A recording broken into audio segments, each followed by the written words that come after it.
Wembukeli idida abantu abaningi amakhekhe kakhisimuzi hamba eqolo. Mbukeli ake ngibingelele kanti engikuphathele zona kuleli hora zimbi kanje. Abantu basale bebamba ongezansi ngendaba yamakhekhe kakhisimuzi angabizeli ukuthi kube kuhle kanje njengoba esebiza u-369 randi. Wembukeli kuvuka umsindo ezinkundleni zokuxhumana, abantu bevuka inyumbazane besho khona ukuthi ngeke basawalokotha ukuwathenga.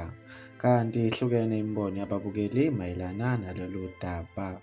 Uhlenge Buthelezi uthi yena abasafuni siwadle mase bewabuzisa kanje, phela sebeyasiqola imali yethu. Kanti umbukeli uThemba Zulu uthi yena bekabiza u-60 randi ngo-1986, ubaba bekafika nawe emsebenzini bekuwuKhrisimasi.